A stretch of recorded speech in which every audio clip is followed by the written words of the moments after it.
आइए हम वचन में जाने से पहले प्रार्थना करते हैं। प्रभु धन्यवाद आज के दिन के लिए। आज वो दिन है जहाँ पर शुक्रवार के दिन तुझे क्रूस पर मारा गया था प्रभु, और आज के दिन तेरा पुनरुत्थान हुआ है, इसलिए हम इसको पुनरुत्थान रविवार करके सेलिब्रेट करते प्रभु जी। और क्योंकि तू जी उठा है प्रभु, हमें भी मरने के बाद ज़िंदगी हासिल हुई है, और ये आशा हमारी प्रभु तुझ में कायम है प्रभु जी। आइए प्रभु यीशु आज इस वचन को तू आशीषित कर प्रभु जी। जो कुछ भी आज इस वचन के द्वारा तू हमसे बातें करने वाला है परमेश्वर, आज हर एक सुनने वाले के दिल तक पहुँच। पुनरुत्थान क्यों हुआ था और पुनरुत्थान की वजह से आज हमारे जीवन में क्या परिवर्तन हो गया है प्रभु, ये लोग जब जानेंगे तो प्रभु सही मायने में तेरे पुनरुत्थान की जो कीमत तूने चुकाई है परमेश्वर, उसको हम न्याय दे पाएंगे। यीशु मसीह आज तेरे वचन को तू छू ले प्रभु जी, और हर एक सुनने वाले के साथ तेरे वचन के द्वारा तू बातें कर। यीशु मसीह तेरे प्रिय नाम से मांगते हैं,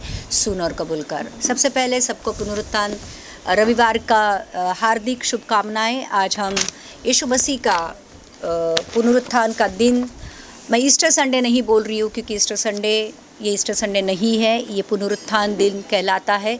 और उस टॉपिक में मैं नहीं जाऊँगी कि उसको ईस्टर संडे क्यों कहते हैं और क्यों नहीं कहना चाहिए। मैं डायरेक्टली इसको पुनरुत्थान संडे कहकर हम लोग सेलिब्रेट करेंगे।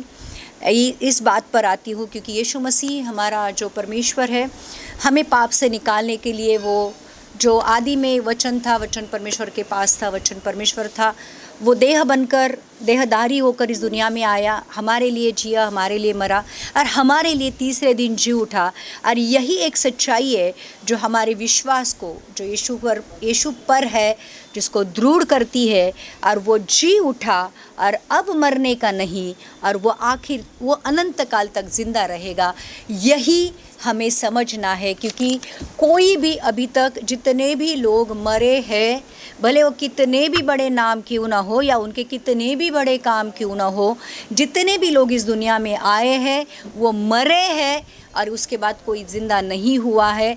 हमारा ही एक ऐसा परमेश्वर है जो यीशु मसीह तीसरे दिन जी उठा, और लोगों ने, उसके शिष्यों ने उसको स्वर्ग जाते हुए भी देखा, और लिखा है कि आज वो पिता के दाहिनी ओर विराजमान है। और यही एक सबूत है कि यीशु मसीह जिंदा है। हम किसी मरे हुए परमेश्वर की नहीं, परंतु जिंदा परमेश्वर की आराधना करते हैं। और क्योंकि वो ज़िंदा है और हम उसके ऊपर विश्वास रखते हैं, हम भी मरने के बाद ज़िंदा रहेंगे यीशु मसीह के साथ। तो आइए हम डायरेक्टली वचन में जाते हैं। आज पुनरुत्थान, यीशु मसीह का जो पुनरुत्थान हुआ है, पुनरुत्थान का मतलब होता है जी उठना, मृत्यु में से जी उठना। तो यीशु मसीह के पुनरुत्थान से हमें क्या फ़ायदा हुआ है, आज हम ये देखेंगे। उससे पहले हम लोग आइए देखते हैं मत्ती की किताब का 28वां अध्याय का 1 से 10 वचन पढ़ेंगे, जहाँ पर यीशु मसीह के पुनरुत्थान के बारे में लिखा है। सबके दिन के बाद सप्ताह के पहले दिन पौ फटते ही मरियम मगदलिनी और दूसरी मरियम कब्रों को देखने आई, और देखो एक बड़ा भूकंप हुआ, क्योंकि प्रभु का एक दूत स्वर्ग से उतरा और पास आकर उसने पत्थर को लुढ़का दिया और उस पर बैठ गया। उसका रूप बिजली का सा था और उसका वस्त्र पाले के समान उज्ज्वल था। उसके भय से पहिरुए काँप उठे और मृतक समान हो गए। स्वर्गदूत ने स्त्रियों से कहा, मत डरो, मैं जानता हूँ कि तुम यीशु को जो क्रूस पर चढ़ाया गया है ढूंढती हो। वो यहाँ नहीं है, परंतु अपने वचन के अनुसार जी उठा है। आओ ये स्थान देखो जहाँ प्रभु पड़ा था, और शीघ्र जाकर उसके चेलों से कहो कि वह मृतकों में से जी उठा है, और वह तुमसे पहले गलील को जाता है, वहाँ उसका दर्शन पाओगे। देखो मैंने तुमसे ये कह दिया। वे भय और बड़े आनंद के साथ कब्र से शीघ्र लौटकर उसके चेलों को सुसमाचार देने के लिए दौड़ गई। तब यीशु उन्हें मिला और कहा, सलाम। उन्होंने पास आकर और उसके पाँव पकड़कर उसको दंडवत किया। तब यीशु ने उनसे कहा, मत डरो, मेरे भाइयों से जाकर कहो कि गलील को चले जाए, वहाँ मुझे देखेंगे। तो यहाँ पर शुक्रवार के दिन, गुड फ्राइडे के दिन यीशु मसीह को क्रूस पर दिया जाता है और मरियम मगदली और उसकी मम्मी यीशु मसीह की माँ वहाँ पर कब्र के पास जाते हैं। वहाँ पे उनको स्वर्गदूत दिखाई देता है और स्वर्गदूत उस पत्थर को लुढ़का देता है और कहता है कि जिसे तुम ढूंढने आई हो वो यहाँ पर नहीं है, खाली कब्र को देखो, क्योंकि तुम्हारा मसीह जी उठा है। और सब शिष्यों को जाकर यीशु समाचार दे दो कि यीशु मसीह मृत्यु में से जी उठा है। तो ये जो वचन मुझे आपको ये इसलिए बताना है कि ये क्लियरली ये कहता है कि यीशु मसीह मृतकों में से जी उठा है और उसके साक्षीदार भी वहाँ पे मौजूद है। तो आज हम देखेंगे कि यीशु मसीह के पुनरुत्थान से हमारे भूतकाल पर, हमारे वर्तमान काल पर और हमारे भविष्य काल पर क्या असर हुआ है। तो हमारे भूतकाल के ऊपर क्या असर हुआ है, आइए हम देखते हैं। पहला बेनिफिट या पहला फ़ायदा हमें यीशु मसीह के पुनरुत्थान से मिला है और वो ये है कि हमारे भूतकाल के सारे पापों की क्षमा हो चुकी है। इस सबसे बड़ा फ़ायदा ये है कि यीशु मसीह के जी उठने से हमारे सारे पापों की माफ़ी हो चुकी है। ये रोमियो की किताब का चौथा अध्याय का 25वां वचन पढ़ेंगे, रोमियो 4:25। तो यहाँ पे हमारे अपराधों के कारण यीशु को पकड़ा गया। यीशु मसीह ने किसको पकड़ते हैं? मतलब जब भी पुलिस पकड़ कर लेके जाती तो किसको पकड़ती है? जो अपराधी है, जिसने कोई गुनाह किया है। लेकिन यीशु मसीह ने कोई गुनाह किया था नहीं, तो उसको किसके अपराधों के लिए पकड़ाया गया? हमारे, मेरे और तुम्हारे। और लिखा है हमारे धर्मी ठहरने के लिए यीशु मसीह जिलाया गया। इसका मतलब ये है कि यीशु मसीह को पकड़वाया गया, यीशु मसीह को क्रूस पर दिया गया और उसके लहू बहाने के द्वारा हमारे पापों की क्षमा हो गई और उसके लहू बहाने के द्वारा हमें धर्मी ठहराया गया और हमें और यीशु मसीह को जिलाया जाना ही ये दर्शाता है कि हमारे पापों की क्षमा हो चुकी है। हम और परमेश्वर की नज़र में, पिता की नज़र में हम धर्मी ठहर चुके हैं। हम लोग, मैं बाद में तुमको बताती हूँ इस वचन के बारे में और हम लोग उसके बारे में बात करेंगे। और अगर यीशु हमारे पापों के लिए मरता था, क्रूस पर चढ़ाया जाता था, गाड़ा जाता था, लेकिन अगर वो जी नहीं उठता था तो हमारी पापों की क्षमा के लिए क्षमा होने के लिए फिर हमारे पास कोई आशा नहीं होती थी। देखो, यीशु मसीह का जी उठना ये दर्शाता है कि पिता ने हमारे पापों की क्षमा की है। उसका पुनरुत्थान हमें ये बताता है कि यीशु ने मृत्यु पर विजय पाई है, खुद के लिए नहीं, क्योंकि यीशु मसीह ने कोई पाप नहीं किया था। तो मृत्यु किसके लिए थी? पाप का वेतन मृत्यु है। तो यीशु मसीह को मृत्यु में से जाने की ज़रूरत थी जब उसने पाप नहीं किया था? तो नहीं। तो यीशु मसीह ने जो मृत्यु पर विजय पाई थी, किसके लिए पाई थी? हमारे लिए पाई थी, क्योंकि यीशु परमेश्वर अमर है, यीशु परमेश्वर अति पवित्र है, तो उसके लिए मृत्यु नहीं है। परंतु यीशु मसीह ने हमारे सारे पापों को अपने ऊपर ले लिया और पाप का वेतन जो मृत्यु था उसको सहा और हमारे सारे पापों की माफ़ी हमें दे दी। और पापों का दंड जो मृत्यु था उसने सहकर मृत्यु को हरा कर वो जी उठा। जब कोई मर जाता है तो कोई उसको ज़िंदा कर सकता है? कोई भी मेडिकल साइंस, मर गया मतलब ख़त्म, बात ख़त्म, बराबर। लेकिन जब यीशु मसीह जी उठा, इसका मतलब क्या है? उसने मृत्यु को हरा दिया, मृत्यु के ऊपर विजय पा ली। तो यही जी उठना दर्शाता है कि मेरे पापों की क्षमा हो चुकी है। और वो जब यीशु मसीह मर गया तो शैतान को लगा और उसको क्रूस पर देने वालों को ये लगा कि यीशु मसीह हार गया।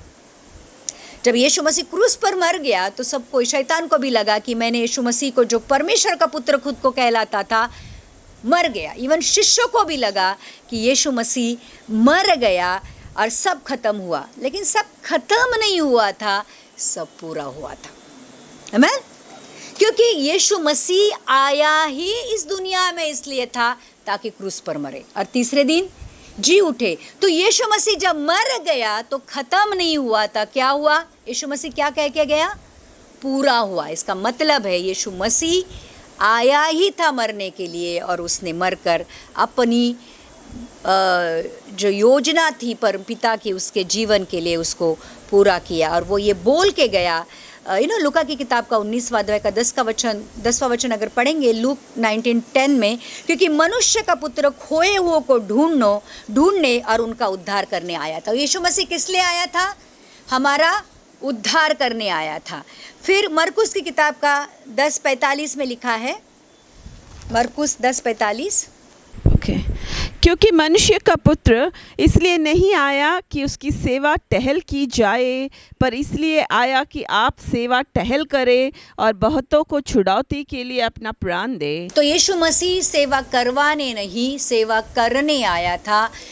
और पापियों के, बहुतों के मतलब पापियों के छुड़ौती के लिए अपना प्राण देने आया था। फिर यूहन्ना 10:10 में लिखा है कि चोर आता है चोरी करने, ये जॉन 10:10 पढ़ेंगे। चोर किसी और काम के लिए नहीं, परंतु केवल चोरी करने और घात करने और नष्ट करने को आता है। मैं इसलिए आया कि वे जीवन पाए और बहुतायत से पाए। तो यीशु मसीह क्या देने आया था? जीवन देने आया था, बहुतायत का जीवन देने आया था।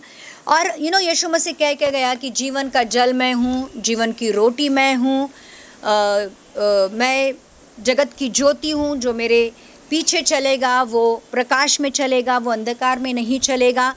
परंतु ये सारी बातें जब वो कह के गया, जब वो जिंदा था और जब वो मर गया क्रूस पर, तो शिष्यों को लगा कि ये सब कुछ जो यीशु मसीह ने कहा था वो क्या था? व्यर्थ है। इतनी सारी बड़ी बड़ी बातें यीशु मसीह कह के गया, लेकिन आखिर में क्या हुआ कि वो मर गया। वो एक भयानक दिन था। जब क्रूस की, जब जैसे हम लोगों ने उस दिन बात की थी कि जिस तरीके से यीशु मसीह को मारा गया था, वो बहुत बड़ा भयानक दिन था। और जब यीशु मसीह को क्रूस पर दिया गया, लिखा है कि दोपहर में अंधकार हो गया, जैसे रात हो गई और भूकंप हो गया। ये देखते मत्ती की किताब का 27वां अध्याय का 54वां वचन पढ़ेंगे। क्योंकि यीशु मसीह के क्रूस पर जाने से इवन निसर्ग में भी हाहाकार मच गया, क्योंकि एक पवित्र परमेश्वर मानव जाति के सारे पापों के बदले क्रूस पर चढ़ गया, तब सारा निसर्ग भी हिल गया। तब सूबेदार और जो उसके साथ यीशु का पहरा दे रहे थे भूकंप और जो कुछ हुआ था उसे देखकर अत्यंत डर गए और कहा, सचमुच ये परमेश्वर का पुत्र था। तो जब ही यीशु मसीह की मृत्यु हुई थी, तब तक तो उसकी क्या कर रहे थे? वो लोग चेष्टा कर रहे थे, उसको सता रहे थे, हर तरीके से उसको टॉर्चर कर रहे थे। लेकिन जब यीशु मसीह मर गया, लिखा है कि बहुत बड़ा भूकंप हुआ, धरती हिल गई।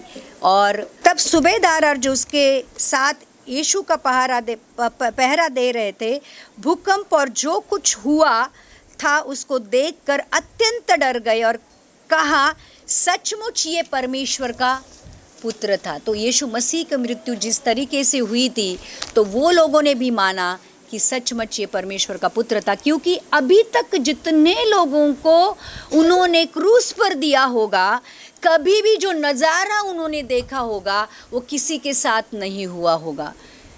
लेकिन जब यीशु मसीह को क्रूस पर दिया, जिस तरह का माहौल उन्होंने देखा कि दिन में अंधेरा हो गया। ये देखते हैं वही 27 का 57 से 57 से 60 तक पढ़ेंगे। जब सांझ हुई तो यूसुफ नामक अरिमतिया का एक धनी मनुष्य जो आप ही यीशु का चेला था आया। उसने पिलातुस के पास जाकर यीशु का शव मांगा। इस पर पिलातुस ने दे देने की आज्ञा दी। यूसुफ ने शव लिया, उसे उज्ज्वल चादर में लपेटा और उसे अपनी नई कब्र में रखा जो उसने चट्टान पर खुदवाई थी, और कब्र के द्वार पर बड़ा पत्थर लुढ़का कर चला गया। तो इसका मतलब ये है कि जब भी यीशु मसीह की मृत्यु हुई, क्योंकि नेक्स्ट डे सबत का दिन था, तो यीशु मसीह को नीचे उतरवाया गया और तुरंत उसको ये जो यूसुफ नाम का जो अमीर इंसान था, उसने यीशु मसीह के बॉडी को क्लेम किया कि मैं इसको दफनाऊंगा करके, और उसने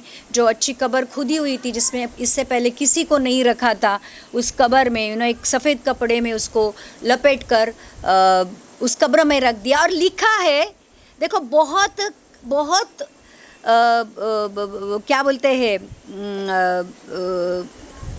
क्लियरली लिखा है, कब्र के द्वार पर बड़ा पत्थर लुढ़कवा कर चला गया। मतलब कब्रों को क्या कर दिया, बंद कर दिया। तो फिर जब भी यीशु मसीह को उस कब्र में रखा गया, सब जगह ये मैसेज गया कि यीशु हार गया, यीशु हार गया।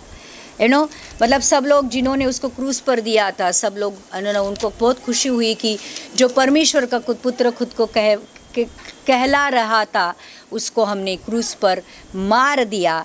और शिष्य भी डर के मारे छिप गए। परंतु जब तीसरे दिन पुनरुत्थान रविवार के दिन यीशु मसीह शारीरिक तौर पर शरीर में जिंदा हुआ, और फिर एक बार मैसेज गया कि यीशु मसीह हार नहीं गया, यीशु मसीह ने मृत्यु को और शैतान को हरा दिया। आमीन। तो और फिर जब ये इस मरियम और वहाँ पे जितनी भी औरत है, जब जाके शिष्यों से बोली कि हमने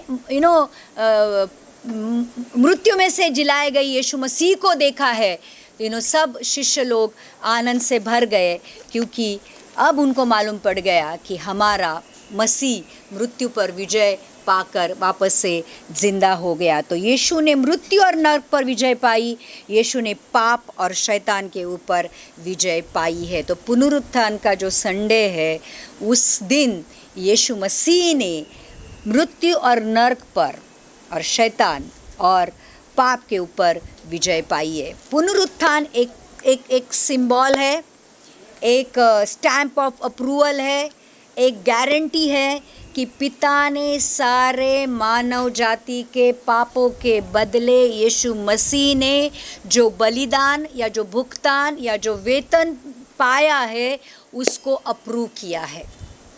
ध्यान रखना, हम लोग जज के सामने जाते हैं और बहुत सारे हमारे इनोसेंट होने के प्रूफ देते हैं कि देखो मैंने ये अपराध नहीं किया जिसके लिए जिसके लिए मेरे ऊपर अक्यूजेशन है, या जिसके लिए मुझे गिरफ्तार किया गया। जज देखता है कि हाँ ये सारे सबूत है कि जिसके द्वारा मालूम पड़ता है कि तूने नहीं वो गुनाह किया, और वो तुमको बाकायदा बरी करता है। पिता जज है, मानव जाति के सारे पापों को जज करने का उसको अधिकार है, क्योंकि अगर वो प्यार का परमेश्वर है तो वो न्याय का परमेश्वर है। हर एक को परमेश्वर के सामने, पिता के सामने एक दिन अपना हिसाब देना है। यीशु मसीह जब तीसरे दिन जी उठा, तो यीशु मसीह ने पिता से ये कहा कि पिता, सारे मानव जाति के पापों के लिए जो कुछ भी बलिदान तू चाहता है, क्योंकि तू धर्मी पिता है, तू न्यायी पिता है, तो सारे मानव जाति के बदले तुझे लहू बहाना, क्योंकि लहू बहाए बगैर पापों की क्षमा नहीं होती है। पाप का वेतन मृत्यु है। मृत्यु ऐसे इंसान की चाहिए थी, या लहू ऐसे इंसान का चाहिए था जिसके अंदर कोई पाप ना हो। देख परमेश्वर, मैं स्वर्ग से उतर कर पृथ्वी पर आया, पवित्र आत्मा के द्वारा जन्म लिया, मैंने कोई पाप नहीं किया, और जब मेरे मृत्यु के द्वारा मेरा लहू बहाया, क्या ये तेरी नज़र में सारे मानव जाति के सारे पापों को धोने के लिए काफ़ी है? और पिता ने कहा हाँ। और फिर जब ये यीशु मसीह का बलिदान को जब पिता ने स्वीकार किया, तब जाके यीशु मसीह तीसरे दिन जी उठा। और तीसरे दिन जी उठने का मतलब ये था कि यीशु मसीह के बलिदान के द्वारा सारे मानव जाति के सारे पाप माफ़ हो चुके हैं। तो ऐसा एक भी पाप बाकी नहीं है जिसकी क्षमा यीशु मसीह के लहू के द्वारा नहीं हुई है। आप समझ रहे हो मेरी बात? सारे मानव जाति के सारे पाप, क्या लिखा है? सारे मानव जाति के सारे पापों की सज़ा यीशु मसीह ने क्रूस पर ली है, उसका भुगतान किया है और उसका तीसरे दिन जी उठना ये दर्शाता है कि पिता ने उसको अप्रूव किया है, उसको स्वीकार किया है। और जो कोई भी यीशु मसीह के ऊपर विश्वास करता है उसके सारे पापों की क्षमा हो जाती है। उसका पुनरुत्थान ये दर्शाता है कि हमारे सारे पापों की क्षमा हो चुकी है। उसके पुनरुत्थान के द्वारा हमें ये विश्वास है कि मेरे पाप क्षमा हो चुके हैं, पर्सनली मेरे पापों की क्षमा हो चुकी है। प्रेरितों की किताब का चौथा अध्याय का 12वां वचन पढ़ेंगे, एक्ट्स 4:12। किसी दूसरे के द्वारा उद्धार नहीं, क्योंकि स्वर्ग के नीचे मनुष्य में और कोई दूसरा नाम नहीं दिया गया जिसके द्वारा हम उद्धार पा सके। तो उद्धार किससे मिलेगा?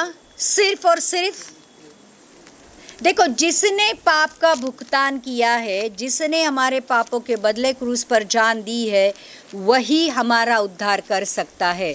हम लोग उद्धार को इधर ढूंढते हैं, उधर ढूंढते हैं, अच्छे कामों में ढूंढते हैं, दान करके लोगों की मदद करने में ढूंढते हैं, लेकिन ध्यान रखना उद्धार वैसे नहीं मिलता है। और लिखा है किसी दूसरे के द्वारा उद्धार नहीं, क्योंकि स्वर्ग के नीचे मनुष्य में और कोई दूसरा नाम नहीं दिया गया यीशु के बगैर जिसके द्वारा हमारा उद्धार हो सके या हम उद्धार को पा सके। तो ध्यान रखना चर्च, हमारे उद्धार के लिए हमें सिर्फ एक ही चीज़ करनी है, दिल से। देखो, हम लोगों ने जब ये गुड फ्राइडे था उस दिन देखा था कि यीशु मसीह ने पापों की कितनी बड़ी सज़ा, कितनी खतरनाक रीति से उसने सही है। सबसे मानव इतिहास में इतनी क्रूएल मृत्यु किसी की नहीं हुई थी, और वो इसलिए हुई थी क्योंकि सारे मानव जाति के सारे पापों का यीशु मसीह को भुगतान करना था। और अगर पापों का भुगतान इतना बड़ा होता है तो हमें डाउन द लाइन एक बार ये समझ में आना चाहिए कि मुझे पाप नहीं करना चाहिए, क्योंकि शायद हम जिंदा है तो भुगतान नहीं करना पड़ेगा, लेकिन मरने के बाद अगर यीशु मसीह ने मेरे पापों की क्षमा नहीं की है या यीशु मसीह के द्वारा मेरा उद्धार नहीं हुआ है, तो अनंत काल तक वही पापों की सज़ा मुझे कहाँ भुगतनी है? नर्क में भुगतनी है। जब ही मालूम पड़ेगा कि पाप कितना खतरनाक होता है। लेकिन जब ही नर्क में जाकर भुगतान करने की बारी आएगी तो चर्च शायद बहुत देर हो चुकेगी, क्योंकि नर्क वन वे है। कोई भी नर्क में जाकर वापस ऊपर नहीं आता है, और नर्क में पश्चाताप करके भी फ़ायदा नहीं है। अगर पश्चाताप करना है तो कब करना है? आज, अभी। तो जो कोई भी दिल से ये मानता है कि हाँ, मैंने पाप किया है, मुझे उद्धारकर्ता की ज़रूरत है, यीशु मसीह के ऊपर वो विश्वास करता है, यीशु मसीह के जो लहू उसने बहाया है उसके ऊपर विश्वास करता है, तो उसके सारे पापों की क्षमा हो जाती है। और जैसे लिखा है कि हमारे धर्मी ठहरने के लिए यीशु मसीह जी उठा। तो यीशु मसीह के जी उठने से मेरे जीवन में सबसे बड़ा बदलाव या सबसे बड़ा फ़ायदा ये होता है कि मेरे सारे पापों की क्षमा हो जाती है। आमीन। ये भूतकाल की बात होगी। अभी भविष्य के बारे में देखते हैं। यीशु मसीह के पुनरुत्थान के द्वारा मुझे आज में जीने के लिए सामर्थ्य मिलती है। पाप तो माफ़ हो चुके, लेकिन मुझे आज में भी तो जीना है। तो आज में भी सामर्थ्य के साथ बिना पाप किए अगर मुझे जीना है तो पुनरुत्थान मुझे वो सामर्थ्य देता है, क्योंकि यीशु जिंदा खुदा है और हर दिन की ज़िंदगी जीने के लिए, पाप को ना कहकर पवित्रता का जीवन जीने के लिए वही हमें सामर्थ्य देता है। इसलिए पौलुस कहता है फिलिप की किताब का 4 अध्याय का 13वां वचन, फिलिपियंस 4:13 में लिखा है, जो मुझे सामर्थ्य देता है उसमें मैं सब कुछ कर सकता हूँ। तो जो मुझे सामर्थ्य देता है, कौन मुझे सामर्थ्य देता है? यीशु मसीह मुझे सामर्थ्य देता है, जिसके द्वारा मैं क्या क्या कर सकता हूँ? सब कुछ। क्या मतलब? जो यीशु मसीह ने किया वो भी उससे भी बढ़कर मैं कर सकता हूँ। तो यहाँ पे लिखा है कि जो मुझे सामर्थ्य देता है उसमें मैं सब कुछ कर सकता हूँ। तो ध्यान रखना, जो कुछ भी मेरी रोज़मर्रा की ज़िंदगी है उसमें भी मुझे अगर सामर्थ्य के साथ ज़िंदगी जीनी है, यीशु मसीह के वाली ज़िंदगी जीनी है, तो वो सामर्थ्य भी परमेश्वर हमें उसके पुनरुत्थान के द्वारा देता है, क्योंकि हमारा मसीह जिंदा खुदा है। तो हमारे यीशु की कब्र आज भी खाली है और हम लोग इज़राइल में जाकर देख भी सकते हैं कि यीशु मसीह की कब्र आज भी खाली है, जो हमें बताती है कि वो जी उठा है और वो ज़िंदा है और वही हमारी रोज़मर्रा की ज़िंदगी में मदद कर सकता है। ये इब्रानी की किताब का चौथा अध्याय का 14 से 16 वचन पढ़ेंगे। हिब्रू 4:14-16। इसलिए जब हमारा ऐसा बड़ा महायाजक है जो स्वर्गों से होकर गया है, अर्थात परमेश्वर का पुत्र यीशु, तो आओ हम अपने अंगीकार को दृढ़ता से थामे रहे, क्योंकि हमारा ऐसा महायाजक नहीं जो हमारी निर्बलताओं में हमारे साथ दुखी ना हो सके, वरन वह सब बातों में हमारे समान परखा तो गया तो भी निष्पाप निकला। इसलिए आओ हम अनुग्रह के सिंहासन के निकट हियाव बांध कर चले कि हम पर दया हो और वह अनुग्रह पाए जो आवश्यकता के समय हमारी सहायता करे। तो यहाँ पे बहुत इतना सुंदर वचन लिखा है, इसलिए जब हमारा ऐसा बड़ा महायाजक है जो स्वर्गों से होकर गया है, यीशु मसीह कौन से स्वर्ग में है? तीसरे स्वर्ग में है। तो 2 स्वर्ग में से होकर वह गया है, अर्थात परमेश्वर का पुत्र यीशु। तो आओ हम अंगीकार को दृढ़ता से थामे रहे। ध्यान रखना, जितनों ने भी यीशु मसीह को अपना उद्धारकर्ता के रूप में स्वीकार किया है, उस स्वीकार करने को थामे रहना है। थामे रहना है मतलब उसके ऊपर विश्वास करते रहना है, उसको कभी भी ढलना नहीं है, उसमें से कभी भी पीछे नहीं हटना है, क्योंकि हमारा ऐसा महायाजक नहीं जो हमारी निर्बलताओं में हमारे साथ दुखी न हो सके, वरन वह सब बातों में हमारे समान परखा तो गया तो भी निष्पाप निकला। हम ऐसे कह ही नहीं सकते कि यीशु मसीह तुझे क्या मालूम कि मेरा दुख क्या है, यीशु मसीह तू नहीं जानता मैं कौन सी तकलीफ़ से जा रहा हूँ। ऐसा हम बोल नहीं सकते, क्योंकि हमारा ये जो महायाजक है जो हमारे और परमेश्वर पिता के बीच में खड़ा है, उस सारे दुखों में से गया है जो मानव जाति के लिए है, या मानव जाति के हर एक दुख में से हमारा ये जो यीशु मसीह है गया है। वो जानता है कि हमारा दुख कितना बड़ा है, या हमारा दुख कितना एक तरह से खतरनाक है। तो ये जो यीशु मसीह है, ये हमारे दुखों में हमारे साथ दुखी होता है, क्योंकि वो जानता है कि हमारा दुख कैसा है। तो क्योंकि वो सारे दुखों में से गया, वो परखा तो गया लेकिन निष्पाप निकला। इसलिए आओ हम अनुग्रह के सिंहासन के निकट हियाव बांध कर चले कि हम पर दया हो और वह अनुग्रह पाए जो आवश्यकता के समय हमारी सहायता करे। तो यीशु मसीह आज भी जब हम उसके पास हमारे दुखों में, तकलीफ़ों में, प्रॉब्लम में चले जाते हैं, वो जानता है कि हमारी प्रॉब्लम कितनी सीरियस है, हमारी तकलीफ़ कितनी कितनी ज़्यादा है, वो हमारे साथ दुखी होता है। पिता और हमारे बीच में खड़े रहकर हमारी प्रार्थनाओं को, विनंतियों को, आवेदन को, निवेदन को पिता के सामने प्रस्तुत करता है और कहता है कि देख तेरा बच्चा कितना दुखी है, इसने प्रार्थना की है, इसकी प्रार्थना को सुन, और वो प्रार्थना का उत्तर हमारे पास भेज देता है। तो चर्च, ये जो डेली लाइफ में जो भी हमारी लड़ाइयाँ है, हमारे बैटल्स है, हमारे चुनौतियाँ है, ये सारी यीशु मसीह के सामर्थ के द्वारा हम उसके ऊपर विजय पा सकते हैं, और उसमें से जाकर परमेश्वर के उस अनुग्रह के द्वारा हम प्रूव कर सकते हैं कि जो मेरे अंदर है वो सबसे बड़ा है जो इस दुनिया में है, और ये भी कि परमेश्वर के लिए कोई बात असंभव नहीं है। तो यीशु बचाने वाला है, ही इज़ अ सेवियर। उसके लिए कुछ भी असंभव नहीं है, और अगर मैं उसके ऊपर विश्वास करती हूँ तो मेरे लिए भी कोई बात असंभव नहीं है। हमारे बीमारी के लिए, हमारे पापों के लिए, हमारी गरीबी के लिए, हमारे श्रापों के लिए, हमारे मृत्यु तक के लिए यीशु मसीह ने वो क्रूस पर अपना लहू बहाया है। तो हर एक चीज़ जो मानव जाति के लिए आज प्रॉब्लमैटिक है, हर एक चीज़ के ऊपर यीशु मसीह ने विजय पाई है, और वही सामर्थ मुझे भी दी है।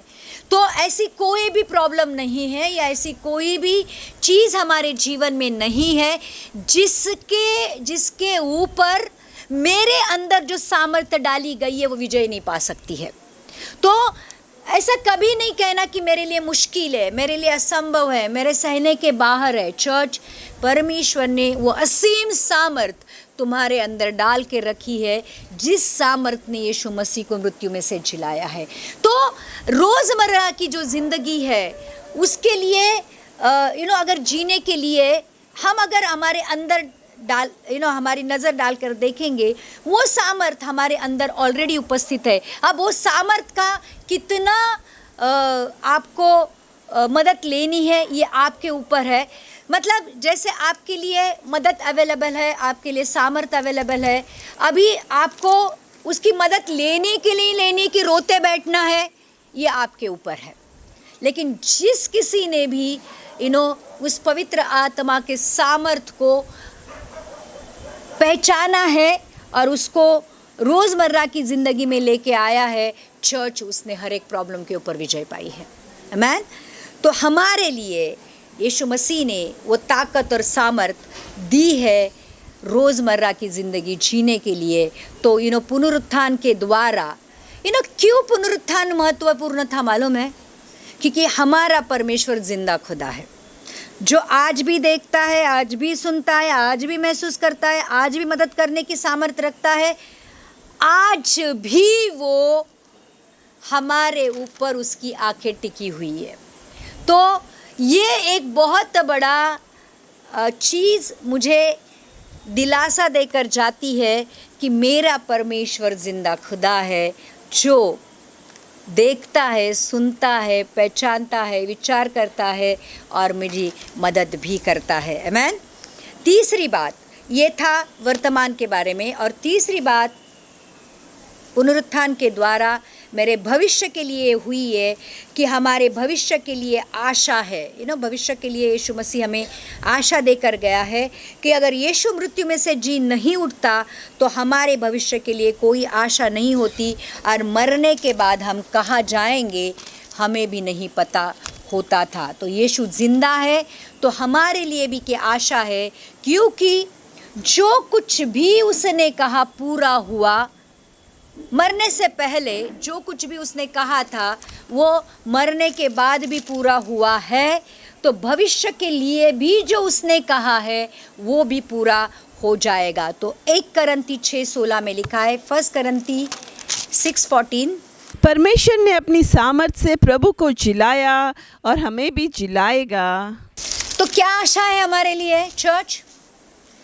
जिस सामर्थ ने यीशु मसीह को मरे हुए में से जिलाए, वही सामर्थ मुझे जिलाने की भी सामर्थ रखती है। तो यहाँ पे बहुत बड़ी यीशु मसीह के पुनरुत्थान के द्वारा मुझे एक बात पता चलती है, और वो ये है कि अगर यीशु मसीह का पुनरुत्थान हुआ है तो मेरा भी पुनरुत्थान होना तय है। परमेश्वर ने अपनी सामर्थ से प्रभु को जिलाया और हमें भी जिलाएगा। तो परमेश्वर ने अपनी सामर्थ से यीशु मसीह को जिलाएगा, तो मुझे भी, अगर हम यीशु मसीह में मरते हैं, यीशु मसीह के विश्वास में मरते हैं, तो चर्च हमारे लिए भी एक आशा है कि मरने के बाद मैं मरूंगा नहीं, परंतु अनंत काल तक जिंदा रहूंगा, क्योंकि अगर यीशु मसीह जी उठा है तो मैं भी ज़रूर जी उठूंगा। व्हाट अ प्रॉमिस, कितना बड़ा वादा यीशु मसीह हमसे करके गया है। और एक वादा वो कहता है, यूहन्ना की किताब का 14 अध्याय का 1 से 2 वचन पढ़ेंगे, जॉन 14:1-2। तुम्हारा मन व्याकुल न हो, परमेश्वर पर विश्वास रखो और मुझ पर भी विश्वास रखो। मेरे पिता के घर में बहुत से रहने के स्थान हैं, यदि न होते तो मैं तुमसे कह देता, क्योंकि मैं तुम्हारे लिए जगह तैयार करने जाता हूँ। तो ना सिर्फ हम जिंदा होंगे, पुनरुत्थान की हमें आशा है, लेकिन हमें और एक आशा ये है कि यीशु मसीह जो जिंदा खुदा है, जो आज स्वर्ग में है, हमारे लिए क्या कर रहा है? वो घर बना रहा है।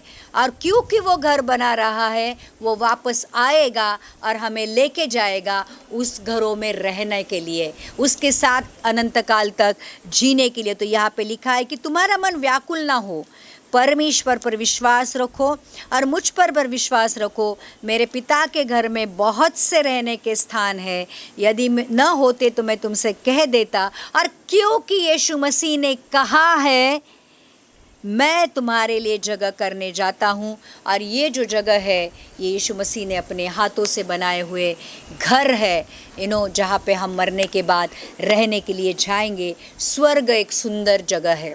स्वर्ग एक हम लोग इमेजिन भी नहीं कर सकते कि स्वर्ग में क्या होगा। और यीशु मसीह ने तुम्हारे और मेरे लिए जो घर बनाए हैं वो कितने अच्छे होंगे, हम इमेजिन भी नहीं कर सकते हैं। लेकिन हमारे लिए आशा है कि अगर यीशु मसीह ने घर बनाया है तो वो बहुत सुंदर होगा, मेरे इमेजिनेशन से परे होगा, जहाँ पर पुनरुत्थान के बाद जाकर मैं रहने वाला हूँ। ये किसी हिंदू, मुस्लिम, बुद्धिस्ट या अविश्वासी या एथियस्ट के लिए यीशु मसीह ने नहीं कहा है, ये उनके लिए कहा है जिन्होंने यीशु मसीह के ऊपर विश्वास रखा है। और जो यीशु मसीह के ऊपर विश्वास रखते हैं उनके लिए ये आशा है कि मरने के बाद ना सिर्फ वो ज़िंदा होंगे, परंतु वो यीशु मसीह के बनाए हुए घरों में यीशु मसीह के साथ राज्य करेंगे। तो आज पूरे दिल से जो यीशु मसीह के ऊपर विश्वास करते हैं वो स्वर्ग जाएंगे और अनंत काल तक ज़िंदा रहेंगे। आज हमारे अपने भी अगर यीशु मसीह के ऊपर के विश्वास के साथ मर गए हैं तो ध्यान रखना, उनके लिए रोने की ज़रूरत नहीं है, क्योंकि पुनरुत्थान के समय हम उनसे भी मिलेंगे। और हमारे जो लोग हैं जो यीशु मसीह में विश्वास रखकर मर गए हैं, स्वर्ग में हम उनके साथ यीशु मसीह के साथ रहेंगे। तो उनके लिए भी रोने की ज़रूरत नहीं है, क्योंकि उनके लिए भी आशा है कि वो भी ज़िंदा हो जाएंगे। तो पुनरुत्थान हमें बताता है मेरे भूतकाल के सारे पाप माफ़ हो चुके हैं, वर्तमान के लिए परमेश्वर ने मुझे ना सिर्फ ज़िंदा रहने के लिए परंतु विजय जीवन जीने के लिए सामर्थ्य दी है। और तीसरी बात, स्वर्ग यीशु मसीह का अगर पुनरुत्थान हुआ है तो मेरा भी पुनरुत्थान होगा और यीशु मसीह के बनाए हुए घरों में मैं राज करूँगा। तो आइए हम इसके लिए, अगर आपको ये सारी चीज़ें चाहिए तो क्या करना है? एक शुद्ध विवेक के साथ, शुद्ध मन के साथ परमेश्वर के पास आना है, अपनी पापों की कबूली देनी है, पश्चाताप करना है और कहना है परमेश्वर मुझे माफ़ कर, तेरे लहू से मुझे साफ़ कर, तेरे पवित्र आत्मा से मुझे भर, क्योंकि पवित्र आत्मा से चलने वाले लोग तेरे पुत्र कहलाते हैं। और तेरे उस सामर्थ्य में मुझे चला, आखिर तक मुझे विश्वास में बना रहे, ताकि अगर मैं तुझ में विश्वास रहकर मरूंगा तो तेरे आने के समय पहला मेरा पुनरुत्थान होगा, या फिर तेरे ऊपर के विश्वास के साथ मैं ज़िंदा रहूँगा तो मेरा ये शारीरिक देह महिमामय देह में परिवर्तित हो जाएगी और मैं तुझे बादलों पे मिलूँगा। कितनी बड़ी चीज़ें हैं चर्च, परमेश्वर ने हमारे लिए छोड़ के गया है। तो आज इस पुनरुत्थान के दिन अगर हम ये चीज़ ध्यान में रखेंगे कि मेरा भूतकाल भी संवर गया है, मेरा वर्तमान काल का भी ख्याल रखा गया है और भविष्य के लिए भी मुझे आशा है, इससे बड़ी और आनंददायक चीज़ क्या हो सकती है सेलिब्रेट करने के लिए कि आज पुनरुत्थान का दिन है, यीशु मसीह, मेरा मसीह जी उठा है। प्रभु धन्यवाद करते आज तेरे इस वचन के लिए कि बहुत सुंदर चीज़ तूने हमारे ऊपर प्रकट की है प्रभु, जो हमें सच में दिल से हमें आनंद दे रही है कि और हमें ये कबूल करना ही पड़ेगा कि तू महान परमेश्वर है, तू सर्वज्ञानी, सर्वव्यापी, सर्व सामर्थी, सनातन, प्यार से भरा हुआ परमेश्वर है प्रभु, और आज हम धन्य है कि तुझे जानते हैं और तू हमें जानता है। यीशु के नाम से आमीन आमीन।